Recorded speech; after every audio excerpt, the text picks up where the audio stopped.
यूफ्रीजिया। आंखों से भी पानी और नाक से भी पानी जारी होता है। हाँ, लेकिन भी आती हैं और सुर्खी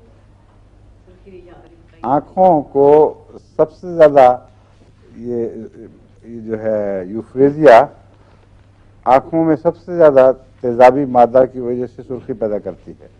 यानी इसके पानी में जो आँख से निकलता है उसमें तेज़ाबियत, हम यूँ ही कह देते हैं तेज़ाबियत मुराद ये होती है उसको काटता है, क्रोसिवनेस पाई जाती है। इसलिए यूफ्रेजिया की आंखें बहुत सुर्ख होती हैं और यूफ्रेजिया की खांसी अमूमन रात के वक्त ज़्यादा होती है।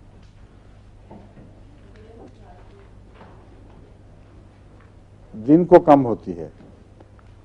कई वजहों कई बीमारियों में है, लेकिन इस पर मैंने गौर किए, आंखें बंद करके ये नहीं करना चाहिए कि रात को ज़्यादा तो फिर चलो यूफ्रेजिया स्टडी करो। आमतौर पर रेपर्टरी देखने का तरीका ही है, रात को एग्रेवेशन हुई तो आगे दी होंगी किताब दवाएं, इसमें यूफ्रेजिया भी आ जाएगी। बहुत कंफ्यूज हो जाते हैं लोग। अगर दवा की हकीकत का गहराई से मुतालिया हो तो फिर कन्फ्यूजन नहीं पैदा होता।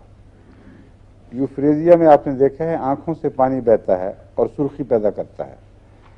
दिन के वक्त ये पानी बाहर बहता रहता है और लंग्स में या ट्रैकिया वगैरह में खराश नहीं पैदा करता।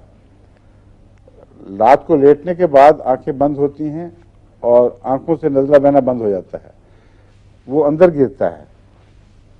इसलिए इसके मरीज को सोने के 1-2 घंटे के बाद शदीद खांसी उठती है और बार बार फिर उठता है नींद से।